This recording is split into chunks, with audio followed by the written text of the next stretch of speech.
Peuple sénégalais, Nangadef, Afrique des libertés, je vous salue.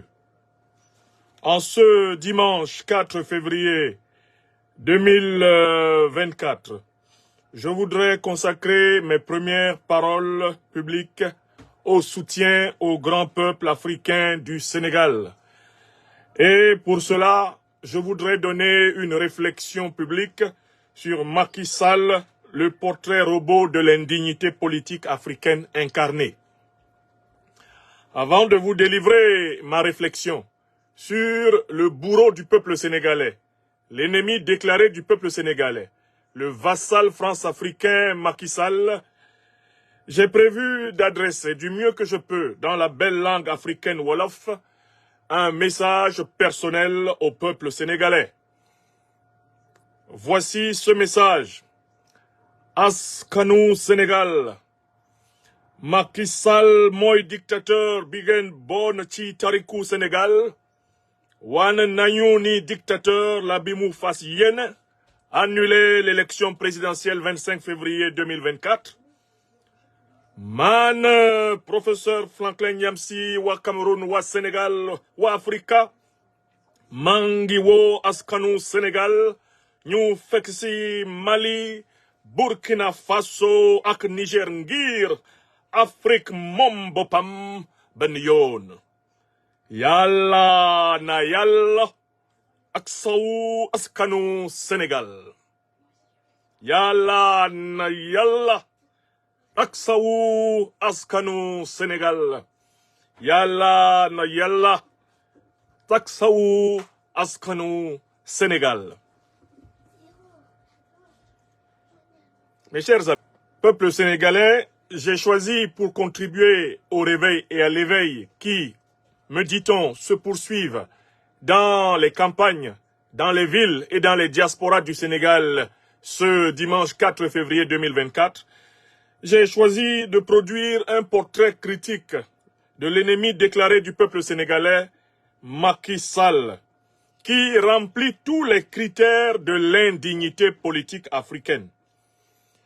Pour décrire Macky Sall, eh bien, je voudrais souligner qu'il remplit 6 critères particuliers de l'indignité politique.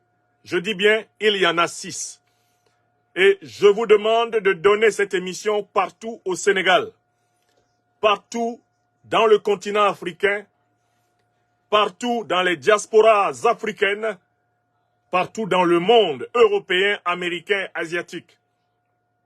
Car le portrait de Macky Sall que je vais donner, c'est le portrait typique du dictateur africain du XXe et du XXIe siècle. Ce portrait est parfaitement valable pour le dictateur indécrottable Paul Biya du Cameroun, mon pays natal. Il est valable pour le dictateur Sassou Nguesso du Congo-Brazzaville.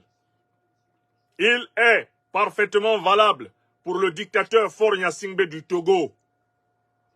Il est valable pour le dictateur Obiangema de Guinée équatoriale. Il est valable pour le dictateur Mohamed Kaka Déby du Tchad avec son adjoint Cheikh Masra.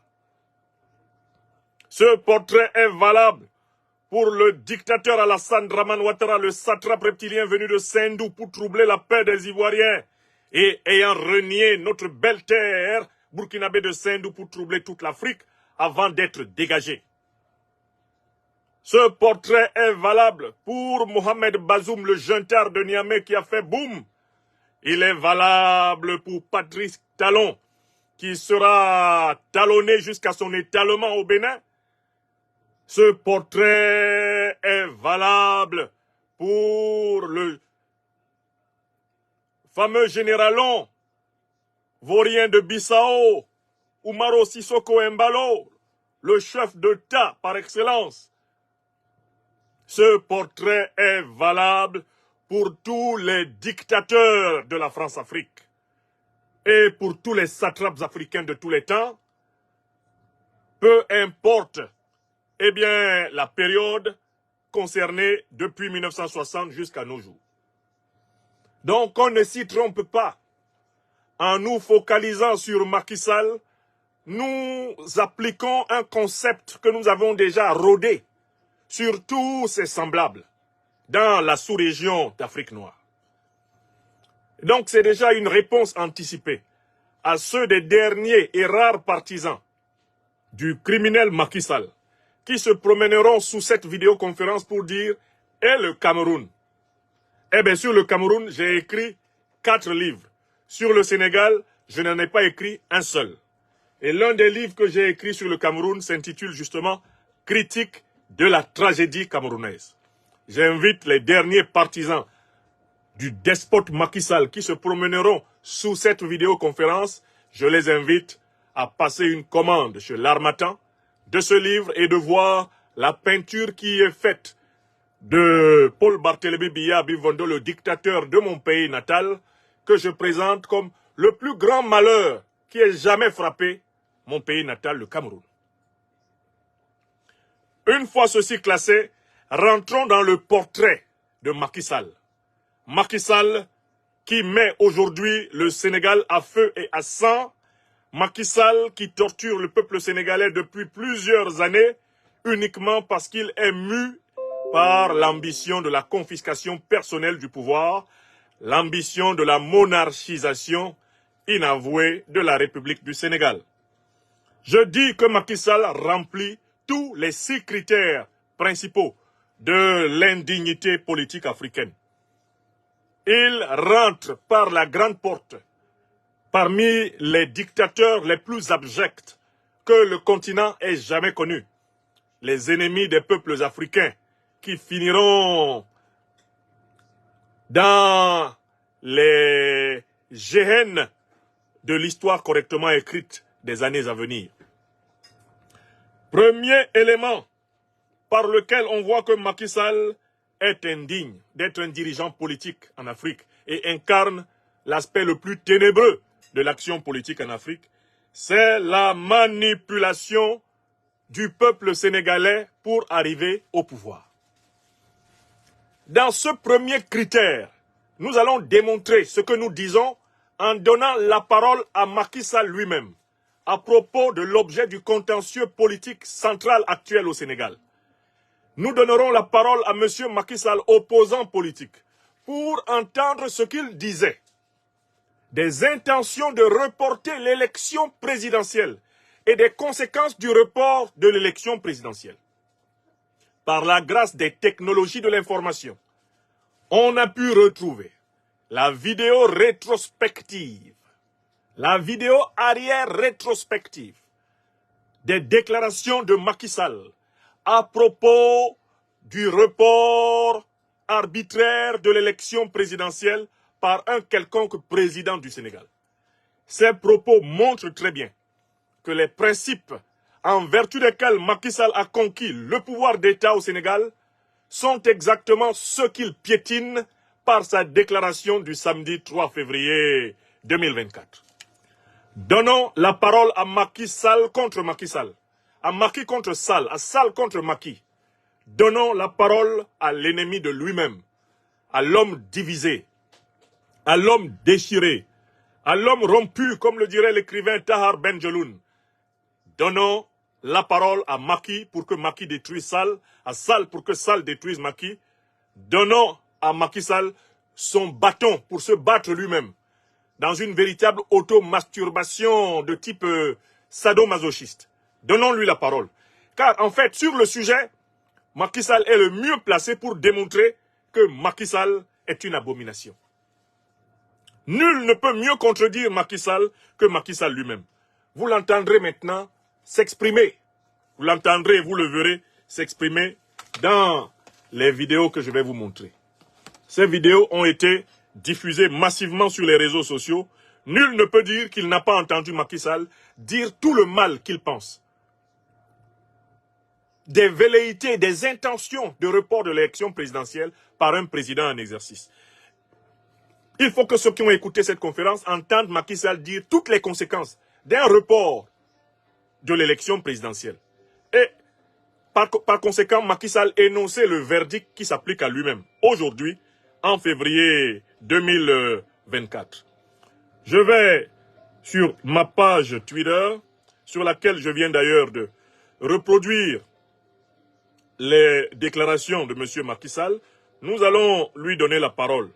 Nous allons lui donner la parole. Il est le mieux placé pour nous dire ce qu'il ne faut pas faire au Sénégal. Hop, M. Macky Sall. Hop. Macky Sall. Je refuserai que le pouvoir use de subterfuge pour pouvoir reculer les élections. Je ne l'accepterai pas et je mettrai tout en œuvre pour faire face à cette imposture. Nous ne pouvons pas accepter, sous quelque prétexte que ce soit, que les élections de 2012 soient reportées. Je l'ai dit d'ailleurs il y a plusieurs semaines. Bon, Macky Sall, je refuserai que le pouvoir use de subterfuge pour pouvoir reculer les élections. Je ne l'accepterai pas et je mettrai tout en œuvre pour faire face à cette imposture. Nous ne pouvons pas accepter, sous quelque prétexte que ce soit, que les élections de 2012 soient reportées. Je l'ai dit d'ailleurs il y a plusieurs semaines. Déclaration donc de Macky Sall en 2011. Je vous fais écouter une deuxième déclaration de Macky Sall, opposant politique au régime du président Abdoulaye Wade en 2011. On lui redonne la parole. Ok. Éventuellement, le report d'une élection, ce n'est pas possible. De l'élection présidentielle, des élections locales, on peut les repousser, ça passe. Des élections législatives, à la limite, ça passe. Puisque, bon, c'est toujours des députés, on prolonge. Mais le président de la République ne peut pas prolonger son mandat, c'est impossible. Et cette question avait été concernée. Éventuellement, le report d'une élection, ce n'est pas possible. De l'élection présidentielle, des élections locales, on peut les repousser, ça passe. Des élections législatives, à la limite, ça passe. Puisque, bon, c'est toujours des députés, on prolonge.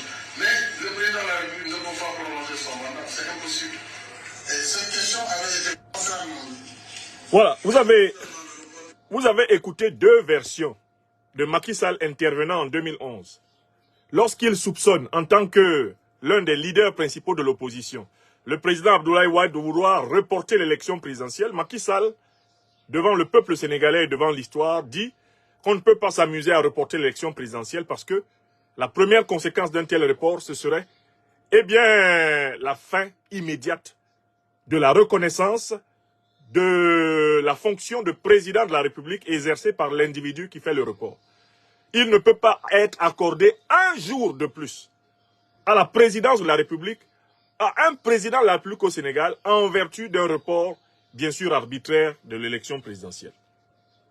Macky Sall, en 2011, dit qu'il se battra par tous les moyens possibles et légitimes pour empêcher que cela arrive et qu'il y veillera personnellement.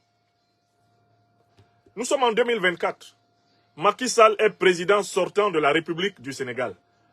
Qu'est-ce qui peut permettre à Macky Sall, président sortant de la République du Sénégal, de vouloir s'appliquer, cette fois-ci, le contraire du principe qu'il a exigé le président Wade de respecter? Il dit ailleurs que cela pourrait être compris si le pays est, par exemple, dans une situation de guerre. Il ne faut pas augmenter d'une journée son mandat, sinon le pays serait dans le chaos, puisque les gens ne le reconnaîtraient plus. Il n'y aurait plus d'autorité dans ce pays. À partir du moment où le président n'est plus reconnu, chacun fera ce qu'il veut. Et ça, c'est dangereux pour le pays. Il ne faut pas augmenter d'une journée son mandat, sinon le pays serait dans le chaos, puisque les gens ne le reconnaîtraient plus. Il n'y aurait plus d'autorité dans ce pays. À partir du moment où le président n'est plus reconnu, chacun fera ce qu'il veut. Et ça, c'est dangereux pour le pays. Très bien. Très bien. Donc, alors, M. Macky Sall a lui-même fourni en 2011 tous les arguments nécessaires pour remettre en cause ce qu'il fait en 2024. Un président ne peut pas s'auto-augmenter parce qu'il n'est pas le souverain. Le souverain, c'est le peuple. Le président de la République au Sénégal est supposé donc être élu par le peuple. Le président de la République ne peut pas s'auto-prolonger. À ce moment-là, on passe du régime politique présidentiel et démocratique au régime politique monarchique, autocratique et dictatorial. Voilà ce que disait Macky Sall. Et Macky Sall expliquait que si le président de la République venait à faire cela, cela donnerait à toutes Sénégalaises et à tous Sénégalais le droit d'agir pour récupérer la souveraineté volée. et que cela plongerait tout naturellement le pays dans le chaos et que cela serait hautement dangereux. Nous sommes en 2024. Le Sénégal est épargné, Dieu merci, par le terrorisme. Le Sénégal n'est pas en faillite économique. Dieu merci. Qu'est-ce qui peut expliquer que Macky Sall se permette de reporter l'élection présidentielle alors précisément que les raisons qu'il invoquait pour l'éventualité d'un tel report ne sont pas remplies dans la situation? On peut donc dire qu'en fait, Macky Sall, en 2011, parlait le langage de la souveraineté du peuple parce qu'il voulait manipuler le peuple pour arriver au pouvoir. Une fois arrivé au pouvoir, Macky Sall a coupé les ponts avec le peuple sénégalais et est en train de tenter d'inventer une nouvelle souveraineté, la souveraineté monarchique. Macky Sall a manipulé le peuple sénégalais pour arriver au pouvoir. Arrivé au pouvoir, il abandonne le peuple sénégalais pour s'incarner, s'introniser comme étant le souverain. Dans le système républicain, c'est le peuple qui est supposé être le souverain. Dans le système monarchique, c'est le roi, le monarque qui est le souverain. Macky Sall fait subrepticement passer le peuple sénégalais d'un régime républicain à un régime monarchique. Macky Sall, par la simple déclaration,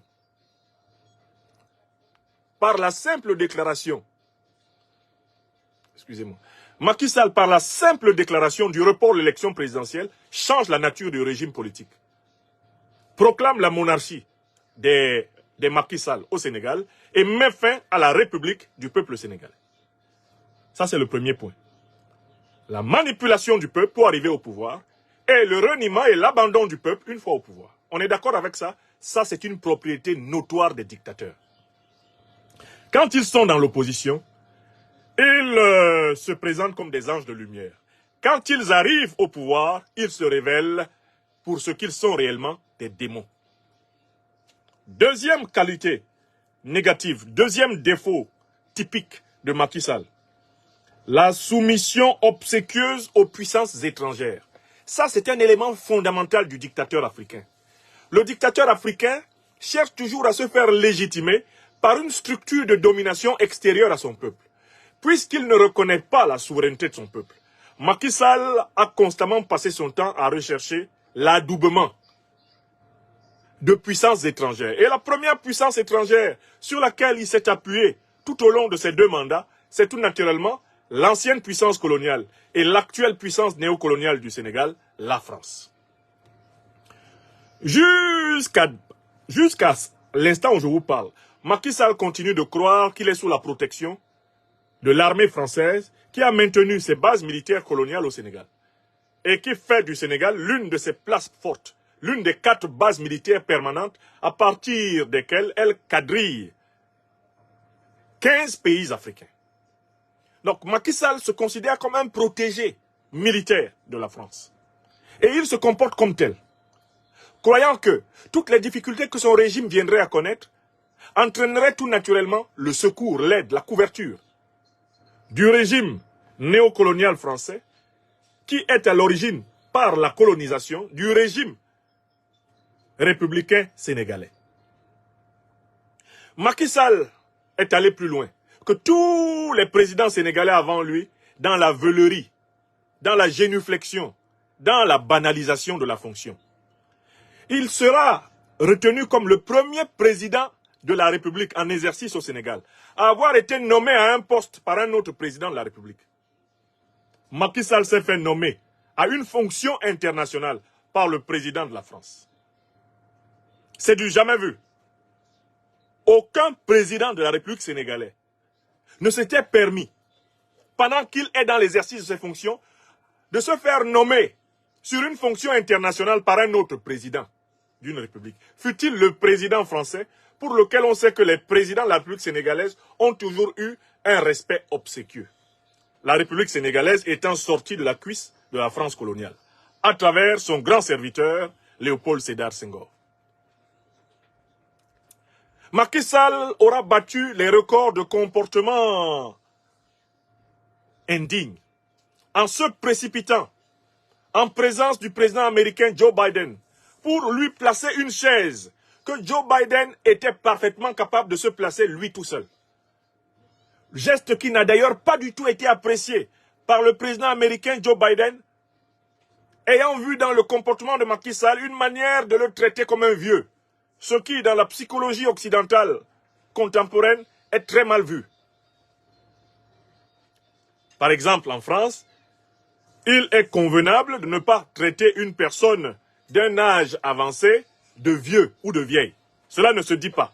Contrairement à l'Afrique, où le mot vieux ou le mot vieille est valorisant, parce que bien souvent, il s'accompagne d'une considération et d'un respect pour la sagesse accumulée, dans la mentalité de l'individualisme occidental contemporain, et notamment avec les élites occidentales perverties par le matérialisme et le jeunisme, c'est-à-dire la tentation de se maintenir par les moyens les plus artificiels possibles, jeune, le botox par-ci, le renouvellement du sang par-là, les mutations génétiques, etc.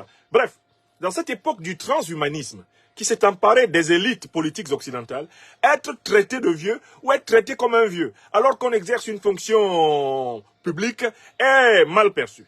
Donc quand Macky Sall se précipite, comme le plus servile des valets, vers la chaise de Biden, pour la lui arranger, de telle façon qu'il s'asseye correctement, Biden boude Macky Sall. Biden rabroue Macky Sall.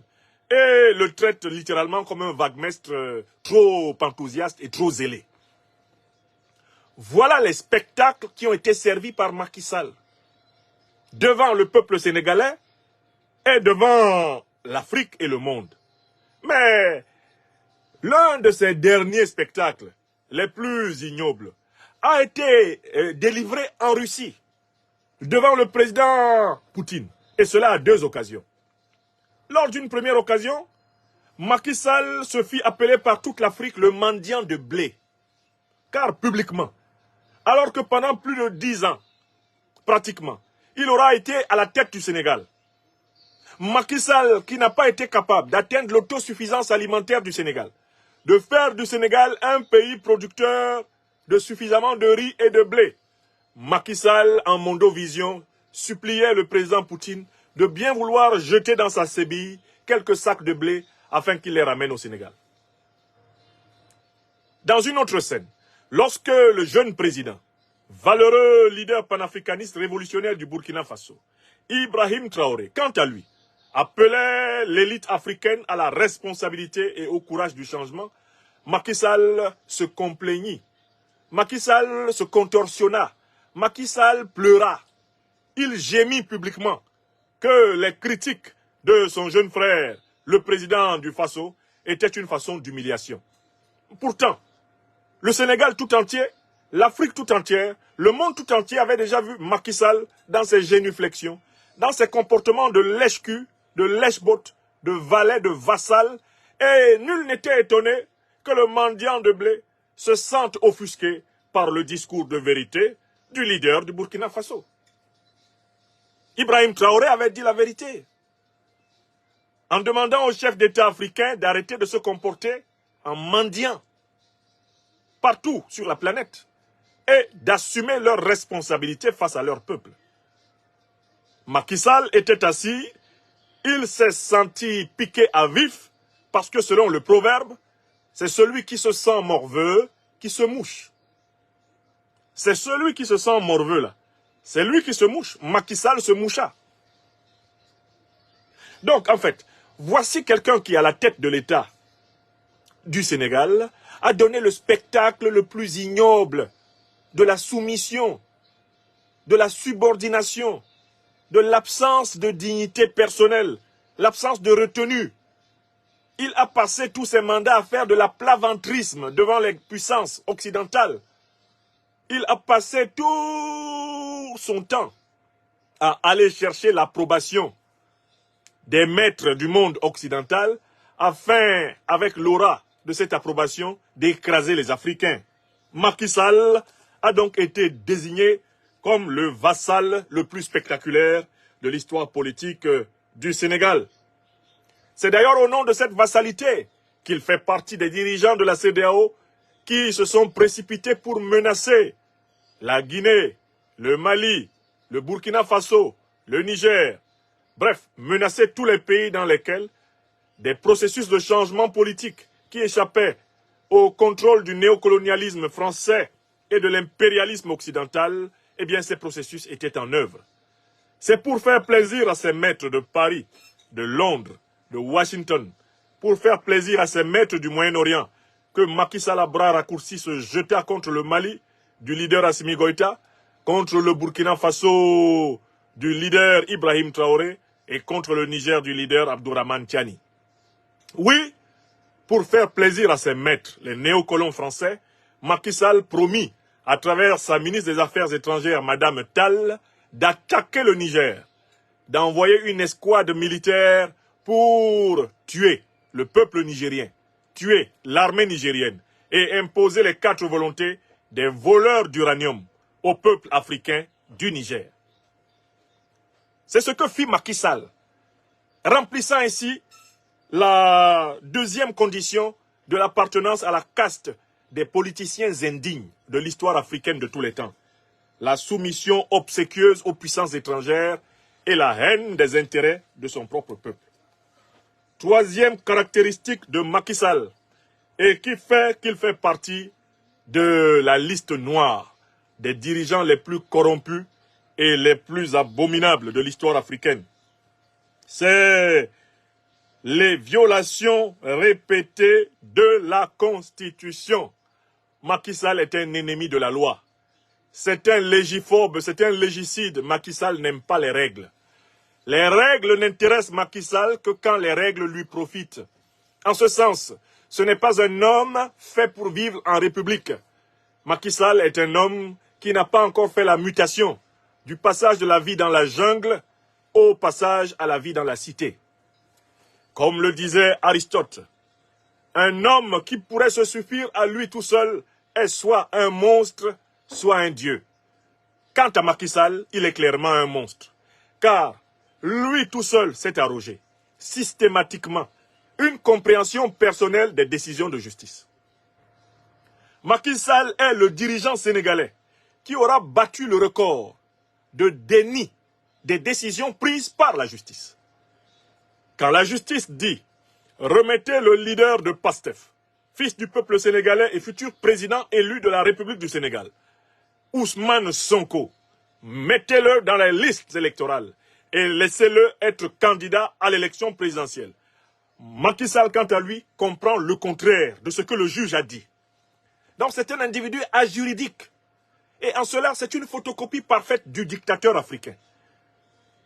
Il ne nous rappelle pas moins, par cette attitude, le comportement récent d'un Alassane Dramane Ouattara, confronté aux décisions de la Cour africaine des droits de l'homme et des peuples, qui lui enjoignait de remettre dans les listes électorales le président Laurent Gbagbo, ancien président de la République de Côte d'Ivoire, le président Guillaume Soro, ancien président de l'Assemblée nationale de Côte d'Ivoire, ancien Premier ministre.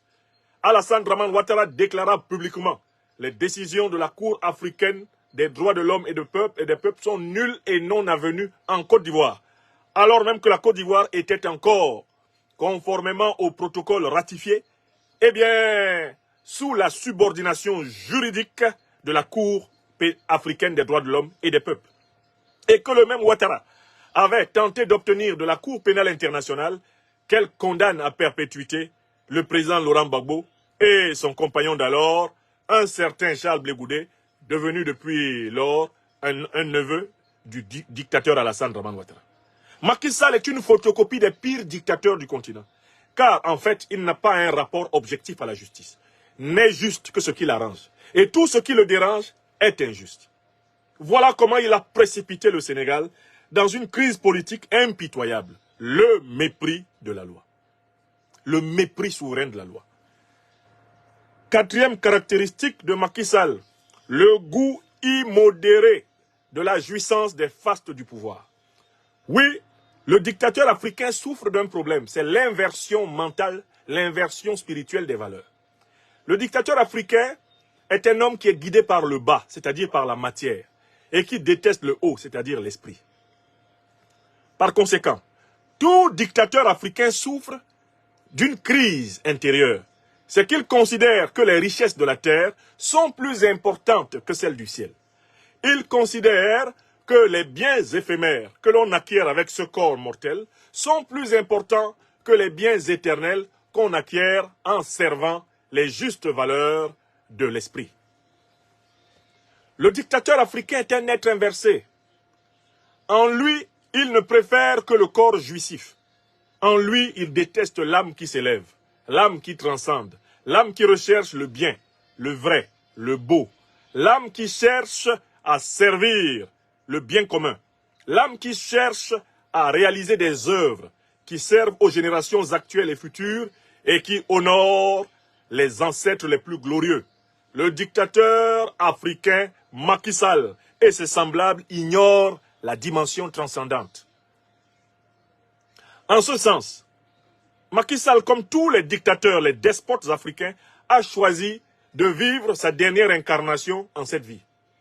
Il a renoncé à la vie éternelle, celle qui est promise à l'âme qui aura recherché et pratiqué la vérité, la justice, la solidarité du mieux qu'elle le pouvait sous sa forme humaine. Macky Sall préfère cette vie-ci à toutes les autres vies possibles, celles qui sont promises par la théologie, qu'elle soit la tradition africaine, la théologie juive, la théologie chrétienne, la théologie musulmane, la vie d'après la mort du corps physique, qui est ce qui est le fondement de l'espérance de l'homme en l'éternité vivante. Macky Sall la récuse. Il considère comme la plus importante la vie de l'instinct dans l'instant, la vie de maintenant dans maintenant. Pour Macky Sall, eh bien, un tien vaut mieux que deux tu l'auras. Macky Sall se définit par ce qu'il a et non pas par ce qu'il doit être. Macky Sall se définit par son corps et Macky Sall a vendu son âme. Oui, Macky Sall fait partie de ces dirigeants africains, de ces hommes politiques africains qui ont vendu leur âme, eh bien, aux forces des ténèbres.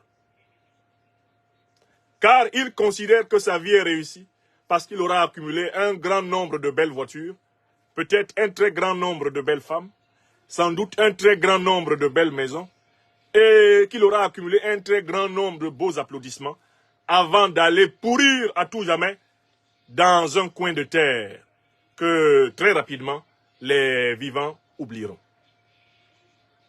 Donc vous avez affaire à un homme qui a renoncé au projet de Dieu pour l'homme. Vous avez affaire à un homme qui a renoncé à comprendre que l'âme a vocation à se préparer à travers la mort. Elle a vocation à se préparer à vivre sur des plans de vie plus intenses, plus supérieurs, plus belles, plus dignes, plus magnifiques. Et que l'âme, en réalité, doit se préparer à participer, là où le Tout-Puissant le voudra, à des œuvres encore plus merveilleuses, au service de l'amour et de la vie.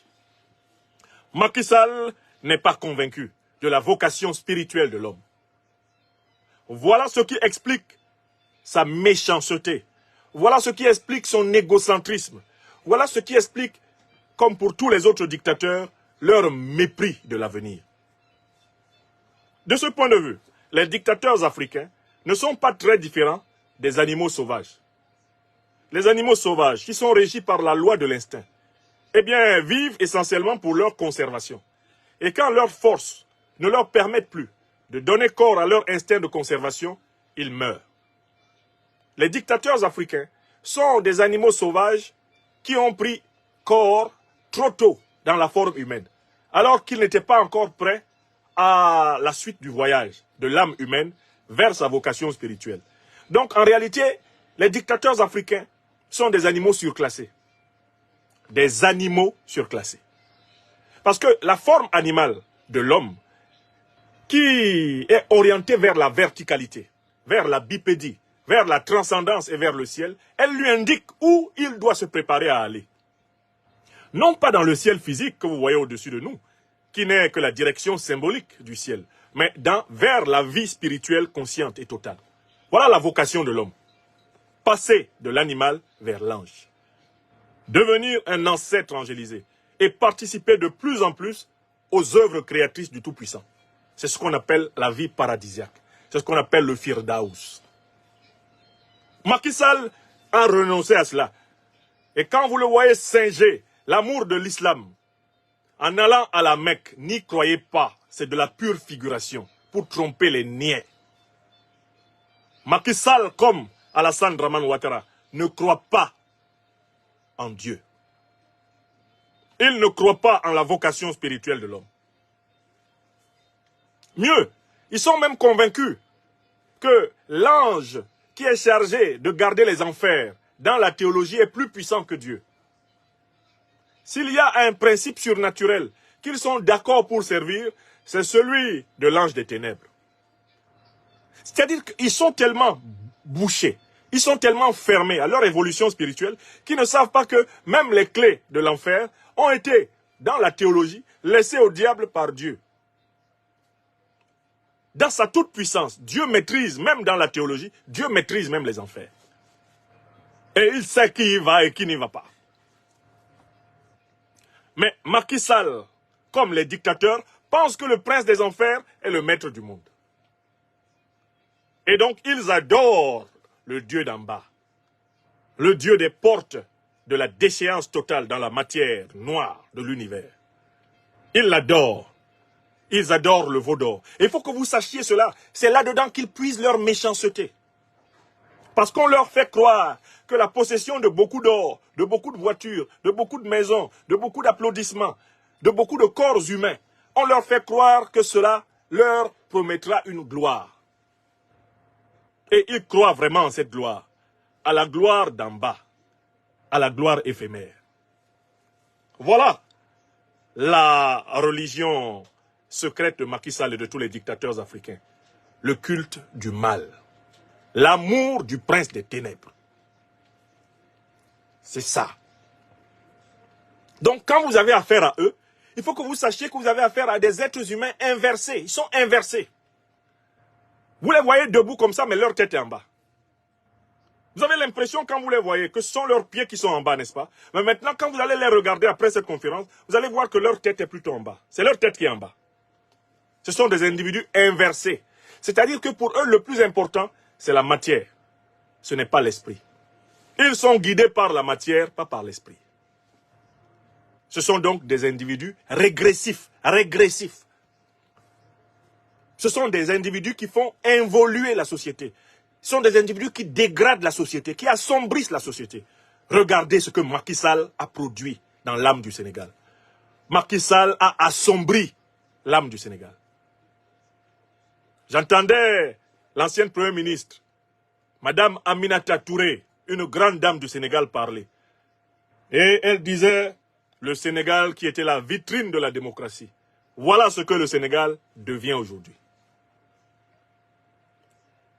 Vitrine de la démocratie.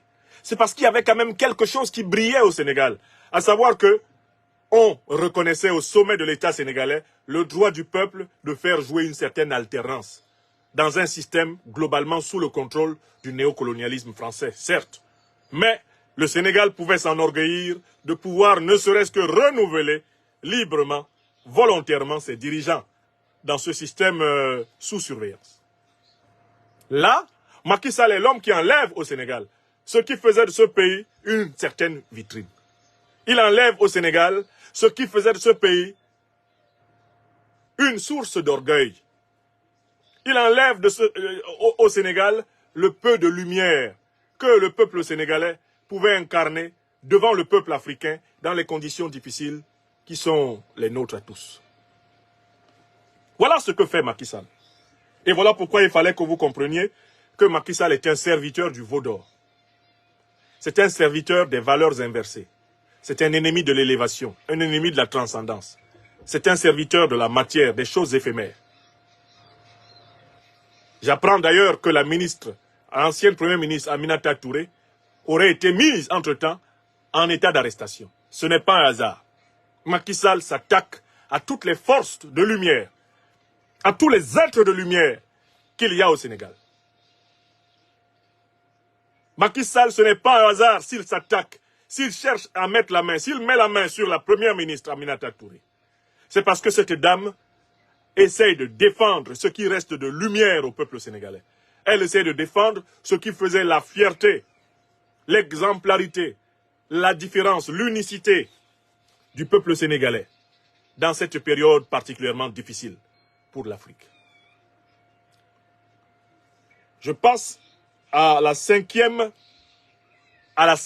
particularité de Macky Sall et qui fait qu'il rentre parfaitement dans le portrait robot de l'homme politique africain indigne. C'est la passion immodérée du sang des innocents. Macky Sall était un vampire. C'était un vampire. Qu'est-ce que c'est que le vampire? Le vampire, c'est l'homme qui prend plaisir à faire souffrir les autres hommes, et surtout les innocents. C'est l'homme qui tire sa puissance des cris de douleur, des gémissements, des pleurs, des larmes et du sang qui coule de son peuple. C'est ça le vampire politique.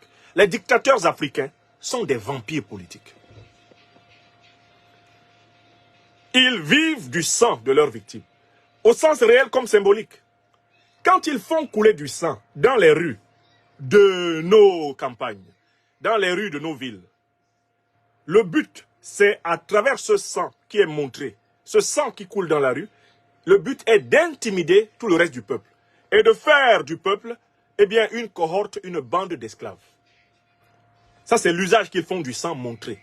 Ils versent le sang pour intimider le peuple, pour assujettir le peuple, pour soumettre le peuple en disant, voyez, vous avez vu ce qui est arrivé à un tel, c'est ce qui va vous arriver. Ils utilisent le sang comme un moyen de pouvoir. Et de manière très concrète, le sang versé est un moyen d'intimidation populaire. Mais il faut savoir qu'ils se sentent puissants uniquement quand le sang coule. Donc le sang est un aliment psychique pour les dictateurs. Le sang des innocents qui coule est ce qui les rassure sur le fait qu'ils sont tout puissants. Allons plus loin dans la psychologie du dictateur Macky Sall. C'est un peureux. Macky Sall est un peureux. Tous les dictateurs sont des gens qui ont peur. Et pour compenser cette peur qu'ils ressentent, compenser l'angoisse qu'ils conçoivent à l'idée que d'autres accèdent au pouvoir et leur fassent payer tous leurs crimes, ils ont besoin d'être de plus en plus violents. Je vous amène là à apprécier ce qui est le cercle vicieux de la violence du dictateur. Le dictateur est violent parce qu'il a peur. Et comme il a peur que les violences qu'il a déjà perpétrées lui valent la vengeance de ses victimes, il redouble de violence. Et comme il redouble de violence et qu'il augmente le nombre de ses victimes, il a encore davantage peur parce que le nombre de ses victimes étant en constante augmentation, la représentation de leur vengeance, elle aussi, prend des proportions complètement délirantes. Le dictateur devient donc violent d'une façon délirante. C'est-à-dire que le dictateur, progressivement, est capable d'une violence sans limite. D'où l'importance, face au dictateur, de l'engagement patriotique et républicain des forces de défense et de sécurité en Afrique. Si les militaires, les gendarmes, les policiers, tous ceux qui détiennent la force armée, n'arrêtent pas les dictateurs africains, ils continueront tranquillement à saigner les peuples africains. Quand le délire de la violence, quand le goût immodéré du sang s'est emparé d'un homme, il ne s'arrête plus. On ne peut que l'arrêter. Je recommence une deuxième fois. Il faut que vous compreniez comment la psychologie criminelle du dictateur finit par le rendre esclave de lui-même, esclave de sa maladie. Le dictateur, c'est quelqu'un qui se sent grand quand il fait souffrir les autres. À la base, c'est un cynique, c'est un sadique. C'est quelqu'un qui, n'ayant pas de valeur intrinsèque, a besoin de faire souffrir les autres pour se sentir exister. Donc, il commence par des actes de violence. Mais il commence par des actes de violence mesurés. Le problème, c'est que ces actes de violence mesurés provoquent des réactions. Et à un moment donné, des promesses de vengeance. Et même des tentatives de vengeance. Face à ces promesses de réaction, à ces tentatives de vengeance, le dictateur relève le niveau de violence. Il devient beaucoup plus violent. Or, en devenant beaucoup plus violent, il augmente le nombre de ses ennemis. En augmentant le nombre de ses ennemis, il augmente le nombre de menaces de vengeance. En augmentant le nombre de menaces de vengeance, il provoque une plus grande peur en lui-même. Voilà pourquoi à un moment donné, il devient violemment fou. Il devient follement violent. Et c'est cela qui donne, Macky Sall aujourd'hui, le goût immodéré du sang des innocents. Quand le dictateur a atteint le niveau de Macky Sall, et pour cela comparer le visage de Macky Sall, parlant hier, au visage de Macky Sall parlant en 2011, vous verrez que le visage de Macky Sall parlant en 2011 était un visage ouvert. On pouvait voir ses yeux quand il parlait, n'est-ce pas? Vous avez remarqué ça? Maintenant, regardez le visage de Macky Sall lors de son allocution du 3 février 2024. Vous ne pouvez pas voir ses yeux. Les yeux se sont rapetissés. Pourquoi? Parce que l'homme, il s'est assombri. Son âme s'est assombrie. Et qu'est-ce qui assombrit l'âme du dictateur? C'est la peur. Macky Sall n'a pas peur. Il est peur. Il est l'incarnation de la peur. Or, un homme qui a fortement peur est hautement dangereux. Car il est capable des actes les plus fous. Vous avez remarqué cela, non? Si par exemple, là, je suis assis dans le bureau et tout d'un coup, il y a un serpent qui saute. Mais je vais brusquement essayer d'échapper au serpent, n'est-ce pas? Pourquoi? Parce que la gravité de la menace va provoquer une disproportion de la réaction. Voilà le comportement du dictateur. Comme il a fortement peur, il devient fortement violent. Comme il imagine sans cesse des scénarios dans lesquels ses ennemis vont lui faire payer tous ses crimes, à un moment donné, il devient complètement paranoïaque. Il voit le danger partout et par conséquent, il devient radicalement violent. C'est Macky Sall. Le goût immodéré du sang des innocents. Ceci l'amène donc à pratiquer le sacrifice rituel des innocents. Pour exercer son pouvoir, le dictateur a régulièrement besoin de frapper, de blesser, d'emprisonner, de tuer. Pour exercer son pouvoir, le dictateur Macky Sall a constamment besoin de frapper, d'emprisonner, de blesser et de tuer. Dans ces conditions, seule la force peut arrêter la force. Quand le dictateur a atteint ce niveau de sa dégradation psychique, le niveau où il ne peut plus s'empêcher d'avoir peur, le niveau où il ne peut pas revenir par le bon sens à une appréciation saine des réalités, à la prise de conscience qu'il est temps de s'arrêter. Seul le peuple peut arrêter le dictateur. Et dans le peuple, ceux qui ont les moyens que le peuple a mis à leur disposition pour arrêter le dictateur, ce sont les militaires, les gendarmes, les policiers, les forces de défense et de sécurité. Seuls peuvent arrêter un dictateur ayant atteint la phase aiguë, la phase chronique, la phase critique de ce processus d'ensauvagement. Vous avez entendu? Donc on passe maintenant à la 6e et dernière propriété du dictateur africain, parfaitement incarné en Macky Sall, c'est la culture de la division à tous les étages. Macky Sall remplit parfaitement le portrait robot du dictateur africain, parce que Macky Sall est un amateur de la division. Est-ce que vous savez que Macky Sall ne s'est pas contenté de tenter de diviser, d'émietter l'opposition sénégalaise par la corruption des plus faibles maillons de cette opposition, par l'exploitation des fibres ethniques, l'exploitation des fibres religieuses. Mais ce qu'il y a de très effrayant avec Macky Sall, c'est qu'il a réussi à diviser son propre parti, l'APR. Il a divisé son propre parti. Et qu'est-ce qu'il a fait pour diviser son propre parti? Il s'est amusé à choisir comme candidat à sa succession pour l'élection présidentielle 2024, le moins apte à gagner l'élection. Je recommence, pour que vous voyez à quel point Macky Sall est un individu biscornu. Vraiment, c'est un diable. Macky Sall est un diablotin. C'est quelqu'un qui ne prospère que dans la division. Même à l'intérieur de son parti, APR, Macky Sall s'est arrangé pour choisir comme candidat le candidat le plus aisé à battre par l'opposition. Est-ce que vous savez pourquoi il a choisi? J'ai donné plusieurs conférences ici pour vous expliquer que Macky Sall ne voulait pas qu'Amadou Ba soit candidat à l'élection présidentielle.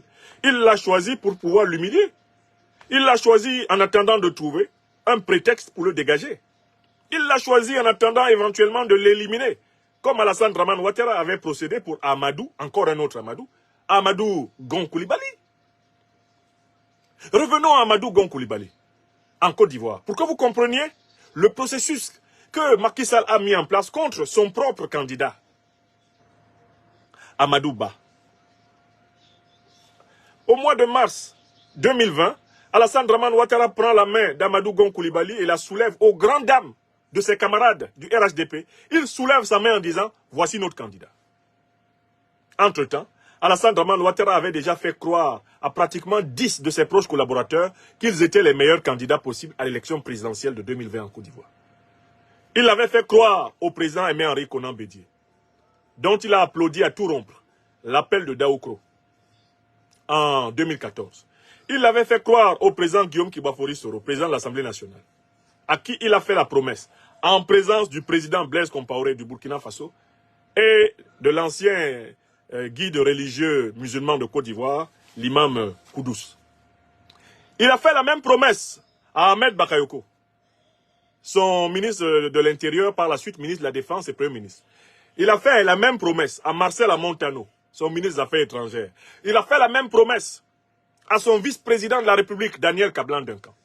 Bref, en fait, Alassane Dramane Ouattara a bien divisé son propre camp avant d'épuiser son candidat, Amadou Gon Coulibaly, qui était sur un lit d'hôpital à Paris, où il avait subi une opération du cœur. Alassane Ouattara lui a ordonné de revenir battre campagne. Le monsieur est revenu battre campagne, il est mort une semaine après. Alassane Ouattara l'a sorti de force de l'hôpital pour qu'il vienne mourir. Et une fois que le type lui a clamsé dans les bras, Alassane Ouattara s'est levé pour dire « C'est un cas de force majeure. Je n'ai pas eu le temps de préparer un autre candidat. » Non, je suis candidat. C'est exactement ce que Macky Sall a fait dans l'APR. Il a choisi le pire de ses compagnons de l'APR, le moins apte à faire face à l'opposition.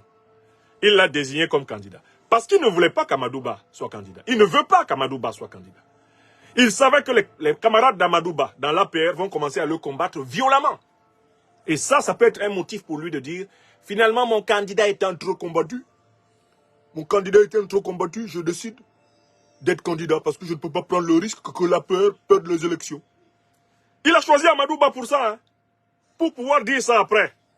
Et vous avez remarqué que lors du débat qu'il a lui-même provoqué sur l'interprétation de la constitution sénégalaise, Macky Sall a tenu mordicus à dire que la constitution l'autorisait à faire un troisième mandat. Même quand il a annoncé qu'il ne ferait pas un troisième mandat, Macky Sall a tenu à rappeler que la constitution ne l'empêchait pas, de son point de vue, de faire un troisième mandat. C'est-à-dire qu'il s'est réservé une possibilité de se dédire en disant « Ah mais la constitution ne m'interdit pas, waouh, je peux toujours être candidat, c'est mon droit de citoyen sénégalais. » Macky Sall choisit Amadouba parce qu'il ne veut pas d'Amadouba. Il choisit Amadouba parce qu'il ne veut pas d'un candidat de l'APR autre que lui, Macky Sall, à l'élection présidentielle 2024. Je l'ai dit plusieurs fois aux gens. Même le jour où Macky Sall disait qu'il ne sera pas candidat, moi j'ai relevé des indices qui prouvent le contraire. C'est quand les Sénégalais ont vu Macky Sall bouder et humilier son soi-disant candidat à l'élection présidentielle de 2024, publiquement, en refusant de lui serrer la main, lors d'une cérémonie qui devait pourtant servir à la mobilisation populaire. C'est là que les Sénégalais, à l'intérieur de l'APR, le parti de Macky Sall, tout comme en dehors, ont compris que Macky Sall n'avait pas renoncé à son projet de troisième mandat anticonstitutionnel. Ceux qui viennent dire ici que c'est à l'occasion du discours du 3 février 2024 qu'ils ont appris et compris que Macky Sall ne voulait pas quitter la présidence de la République du Sénégal, ceux-là, il n'y a que deux catégories, les ignorants et les gens de mauvaise foi.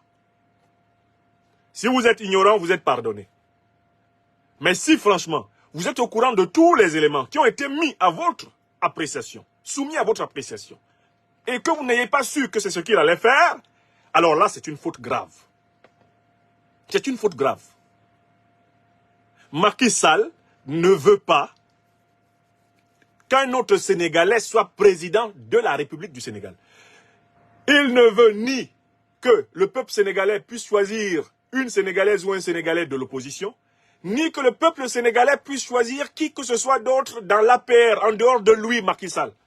Donc en fait, Macky Sall a décidé de proclamer lui-même le résultat de l'élection, de décider du résultat de l'élection. Macky Sall a décidé de transformer la République du Sénégal en royaume du Sénégal, royaume de Macky Sall. À force d'aller au Moyen-Orient, rencontrer le roi d'Arabie Saoudite, l'émir du Qatar, le roi de Bahreïn, Macky Sall a conçu l'idée que lui aussi doit être roi du Sénégal. Écrivez ça. Donc, pourquoi Macky Sall divise-t-il? Mais il divise pour mieux régner. Et c'est ce que lui ont appris les maîtres néocolons français. Il divise pour mieux régner. Il divise dans le pays, il divise même dans son parti. Je recommence. Pourquoi Macky Sall divise-t-il? Mais c'est simple.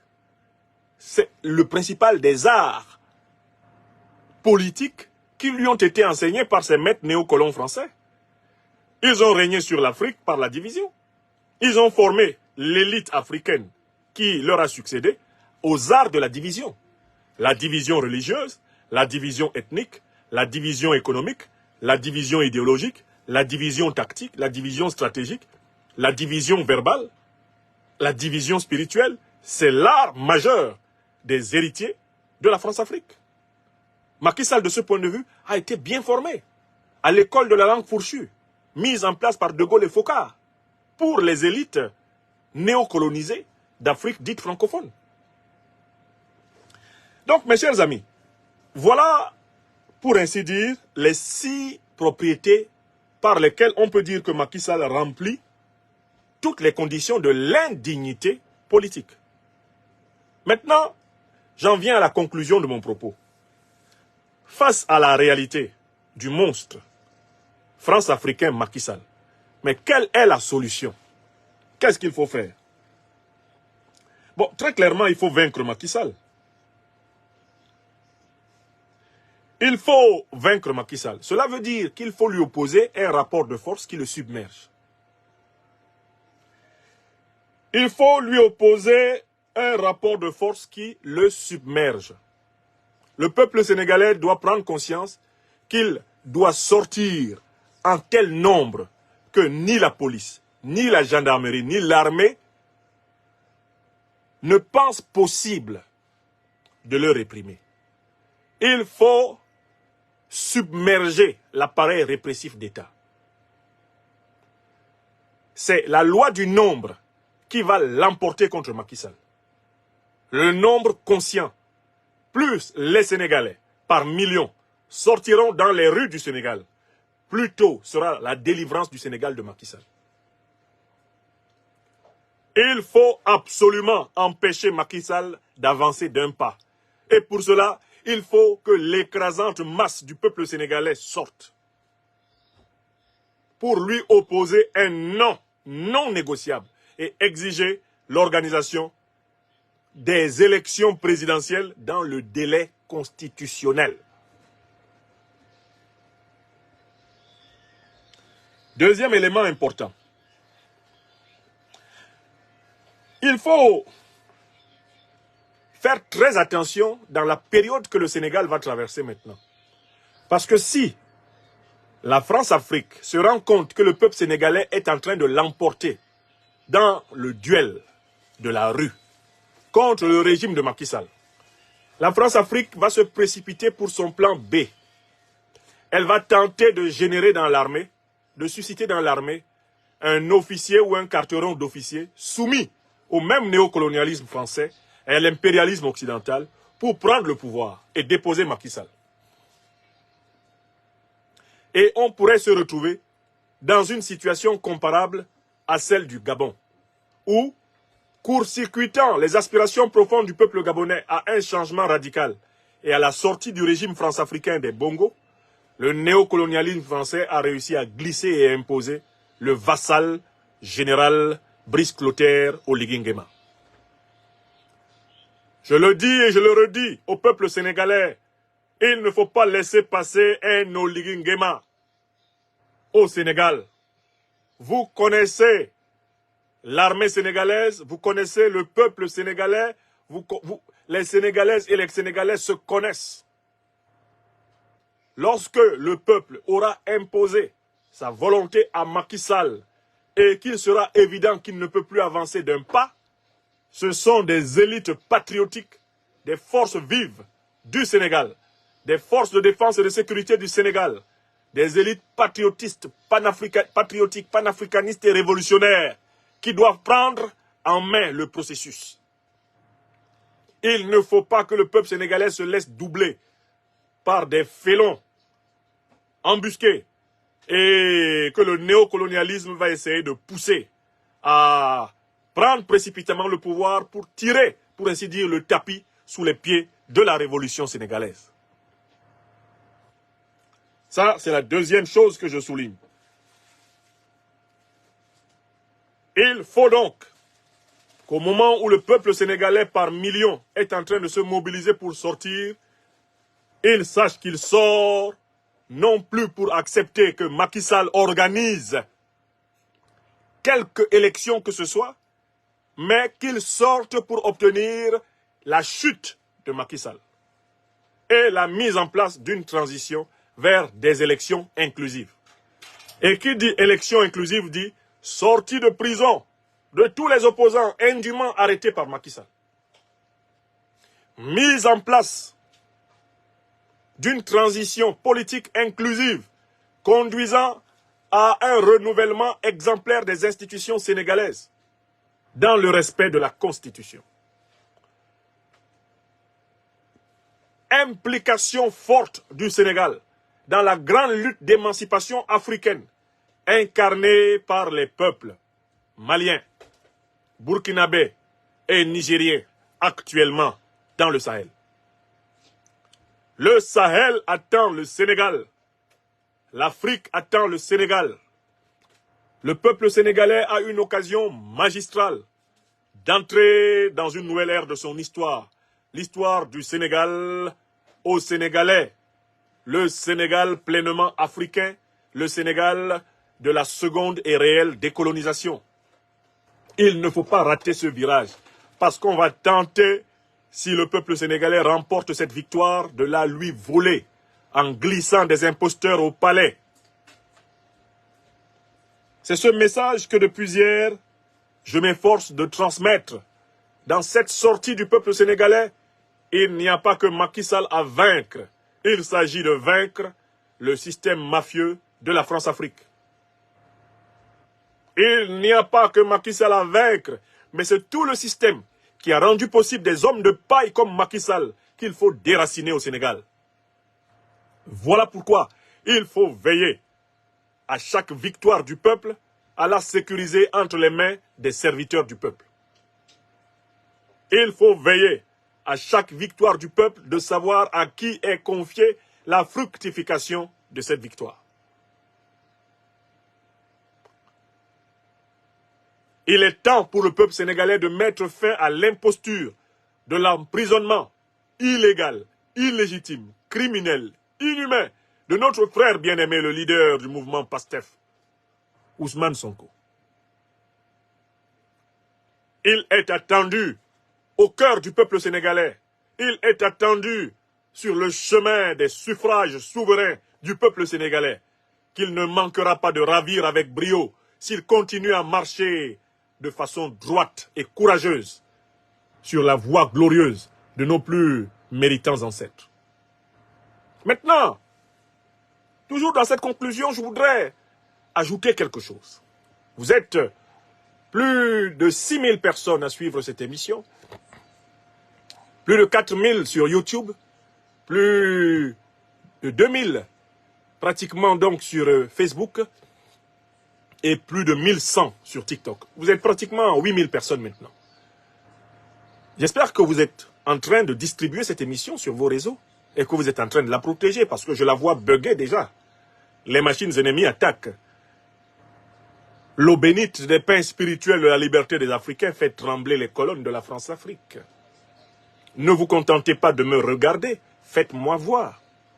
Donnez ce que vous recevez autour de vous, afin que les lumières libératrices de l'Afrique brillent dans tous les cœurs.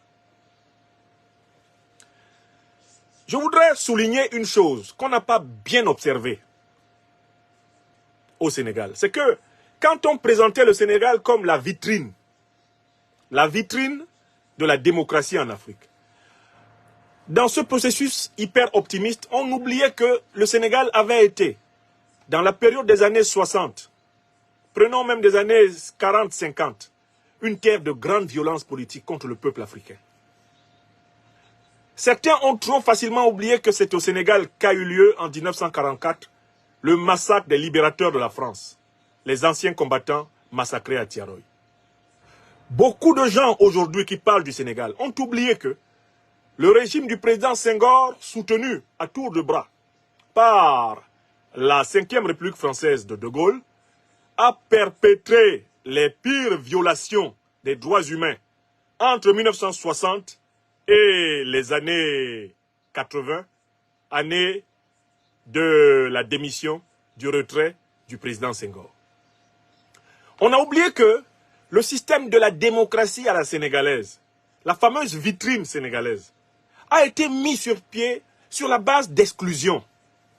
On a oublié un peu trop facilement le président Mamadou Dia et ses compagnons. Moi, j'ai eu un bonheur. Lors de mon récent voyage à Bamako, je suis allé saluer mon ami et frère, le ministre d'État, ministre de l'administration territoriale du Mali, le docteur-colonel Abdoulaye Maïga. Et pendant que nous échangions, ouvrant sa bibliothèque, il m'a offert ce petit livre, dont je veux simplement vous parler rapidement en conclusion de cette conférence. Ce petit livre sur Omar Blondin Diop, Nous voir nous-mêmes du dehors, réflexion politique 1967-1970, des textes réunis par Florian Bobin. Ce petit ouvrage. Je vais le rapprocher des caméras pour que vous le voyez bien.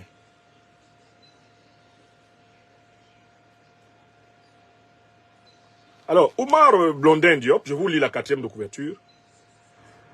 Il y a 50 ans, le militant anti-impérialiste Omar Blondin Diop mourait en détention sur l'île de Gorée à l'âge de 26 ans. Avant de devenir martyr du néocolonialisme, dont le souvenir ressurgit régulièrement dans le Sénégal contemporain, il était un jeune philosophe qui ne cessa d'interroger le monde l'entourant.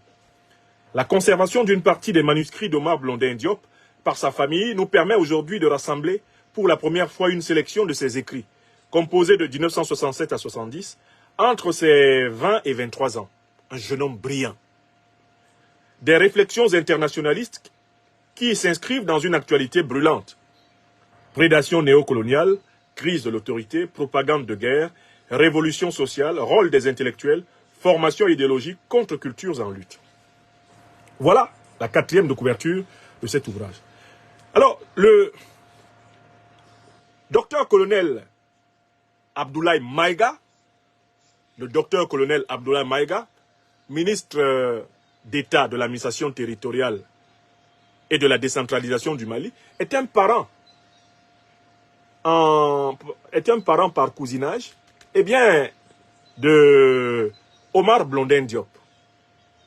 Et il m'a donné ce livre à lire en me disant qu'il avait personnellement été ébloui par la profondeur et la maturité philosophique de ce jeune homme, issu d'une famille hautement lettrée. Son père était médecin, sa mère également était une femme hautement lettrée, et qui avait été formé dans les lycées et universités de France, qui était cagneux, et qui écrivait ceci. Car il faut que vous sachiez que ce qui se passe au Sénégal concerne l'équilibre total de l'Afrique. Potentiellement, le Sénégal est un port de l'Alliance des États du Sahel, à condition que le Sénégal sorte des fourches codines du néocolonialisme français et de l'impérialisme occidental. Je recommence. J'espère que vous savez que le Sénégal est potentiellement l'un des grands ports maritimes et océaniques de l'Alliance des États du Sahel, si le rapport de force politique change au Sénégal. D'accord? Donc, ce qui se passe au Sénégal concerne le grand duel géopolitique mondial, à un niveau que vous ne pouvez pas imaginer. Voici ce que écrivait Omar Blondin Diop, pour nous rappeler à nos devoirs et prendre conscience de l'exclusion qui s'est pratiquée là où même on prétendait qu'il y avait de la démocratie. Il essaie de nous inviter à être prudents, en nous disant, à partir de l'expérience de la propagande impérialiste au Vietnam, ceci. La guerre au Vietnam nous apprend d'abord que le problème révolutionnaire numéro 1 aujourd'hui est moins sans doute la constitution d'une avant-garde que la formation des masses. Nous savons tous aujourd'hui que l'armée de libération nationale du Vietnam est avant tout un corps de militants politiques. Il faut là mettre en lumière un certain nombre d'éléments qui trop souvent sont dissimulés ou gommés par la presse bourgeoise. Celui-ci, par exemple, dit souvent « Le Vietcong reçoit dans les camps d'entraînement une formation politique intense et accélérée. C'est le vieux mythe du lavage de cerveau qui ici apparaît sous la forme suivante. On leur inculque quelques principes simples et pratiques et on les leur enfonce dans le crâne à force de répétitions et de discussions dirigées par des spécialistes de la pédagogie politique. » Fin de citation. Ce genre de discours est tellement répandu qu'il altère jusqu'à la conception que les intellectuels de gauche se font du procès de formation politique. En fait, ils confondent régulièrement ce qui est du ressort de la propagande et ce qui relève de l'idéologie. La propagande est un ensemble de techniques destinées à faire accepter un discours, quel qu'il soit. L'essentiel dans la propagande n'est pas ce qu'on dit, mais les modalités selon lesquelles on le dit. Ainsi, écoutez le magnétophone en dormant. Le sujet de la propagande est donc un sujet passif et atomisé dans la mesure où il est traité comme élément d'une série. Ce que les Vietnamiens appellent élever le niveau politique des masses n'a rien à voir avec ce genre de pratique. Il s'agit plutôt de fournir aux masses des instruments de compréhension, c'est-à-dire précisément de défense contre la propagande. La formation politique du militant du Front National de Libération du Sud-Vietnam est donc en fait au départ une formation idéologique. Il s'agit moins de répandre et d'expliquer les positions du Front National de Libération du Vietnam que de fournir les principes d'intelligibilité de ces positions. C'est la seule forme de liaison organique entre un corps théorique et une pratique politique. Fin de citation. Je vous résume ce que le jeune Omar Blondin Diop, brillant philosophe, à moins de 20 ans, entre 20 ans et 21 ans, voilà ce que ce gars-là écrivait. Qu'est-ce qu'il veut dire? Dans des périodes comme celle-ci, nous, Africains, devons éviter de nous précipiter à reproduire les concepts que la propagande ennemie nous a inculqués à propos de notre situation politique. Il ne s'agit pas au Sénégal de restaurer la vitrine de démocratie que le Sénégal a été, car ce n'était qu'une vitrine. Je rappelle que de 1940 à 1960, à la proclamation de l'indépendance du Sénégal, le Sénégal a été une terre où des gens ont été violentés. Si vous allez du 19e siècle, avec les résistants comme les El Hadj Omar Tall, les ducs du Cayor, les sultans du Cayor, jusqu'en 1960, les Sénégalais ont lutté. Les Sénégalais ont lutté contre la domination occidentale. Et on n'en parle pas assez. Quand on dit que de 1960 à 1980, et donc au départ du président Senghor, mettons du pouvoir, le Sénégal était devenu une vitrine de démocratie qui sera prolongée par Abdou Diouf et Abdoulaye Wade. Non, ce n'est pas vrai. Justement, l'expression vitrine démocratique prouve que la question politique sénégalaise centrale n'a été résolue ni par le président Senghor, ni par le président Diouf, ni par le président Wade. La question politique centrale du Sénégal est clairement formulée par Omar Blondin Diop, qui va être assassiné dans les prisons de Senghor au Sénégal. Cette question est la suivante. Mais à qui appartiennent les richesses du Sénégal? Sont-ce les Sénégalais, les populations sénégalaises, qui bénéficient prioritairement des richesses du Sénégal? Cette question centrale a été biaisée par tous les présidents successifs du Sénégal. Car ils n'ont jamais été capables d'affronter la question de la domination néocolonialiste française. Ce pourquoi Omar Blondin Diop est mort dans les cellules de Senghor. Ce pourquoi Mamadou Dia a séjourné longtemps avant sa mort dans les cellules de Senghor. C'est qu'ils avaient posé la question de la souveraineté. Cette question se pose frontalement aujourd'hui au peuple sénégalais. Et il ne s'agit donc pas, en reprenant la propagande france-africaine, de refonder, de refaire ce qu'on appelle la vitrine démocratique sénégalaise. Non, il s'agit de rendre le Sénégal au peuple sénégalais, c'est-à-dire fonder une république sénégalaise souveraine, clairement intégrée dans le mouvement souverainiste continental africain, une république sénégalaise panafricaniste, souveraine, un état de droit d'inspiration civilisationnelle négro-africaine. Voilà la question. Il ne s'agit pas de restaurer la vitrine, car la vitrine était un mensonge. La vitrine était un mensonge.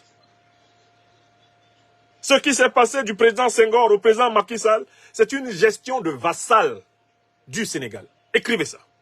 Il s'agit maintenant que les futurs dirigeants du Sénégal gèrent le Sénégal en hommes et en femmes libres, au service de leur peuple. Donc, le Sénégal doit se battre, le peuple sénégalais doit se battre pour faire émerger ces Assimi Goïta, ces Ibrahim Traoré, ces Abdourahmane Tiani, afin de redresser la situation et d'organiser un processus d'endogénéisation du pouvoir, un processus de recouvrement de la souveraineté africaine. Voilà ce qu'on apprend en lisant des auteurs profonds comme Omar Blondin Diop. Omar Blondin Diop qui va trouver la mort dans les geôles de Léopold Sédar Senghor au Sénégal. C'est ce même processus d'exclusion qui, depuis les années coloniales, jusqu'au au dernier forfait du 3 février 2024, eh bien, de Macky Sall, c'est ce processus d'exclusion interne au Sénégal qui s'est appliqué à Ousmane Sonko. Tout le monde sait pourquoi Sonko est en prison.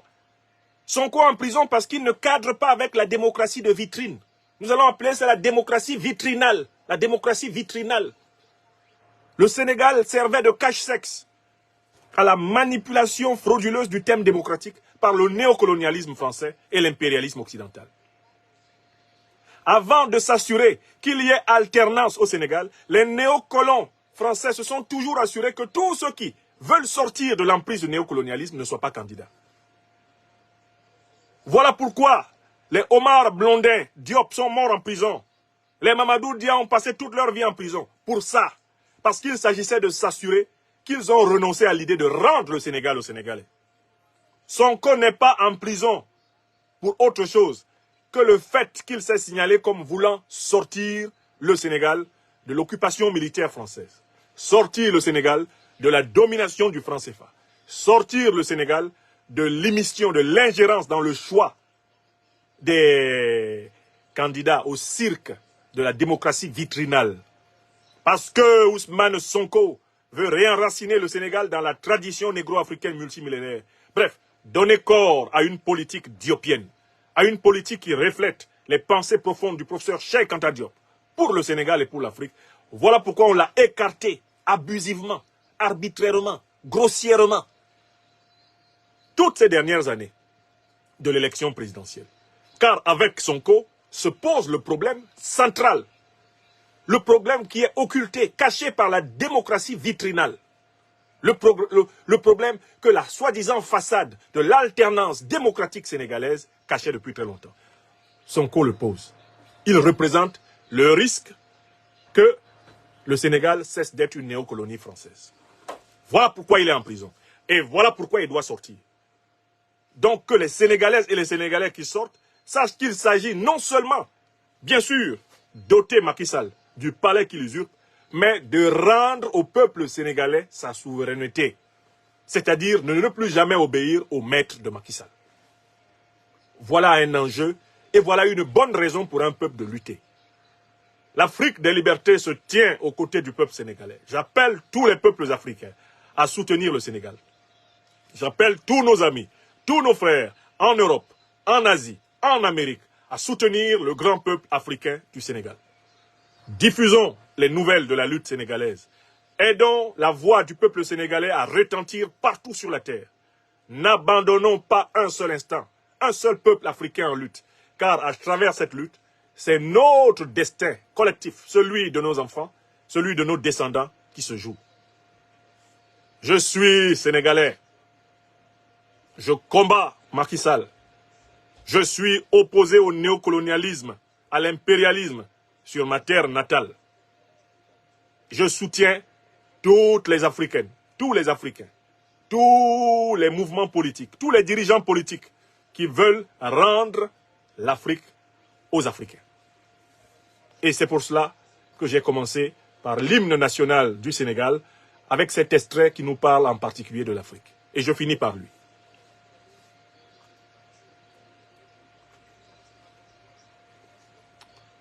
Je finis par le même extrait. Djurjeuf Sénégal.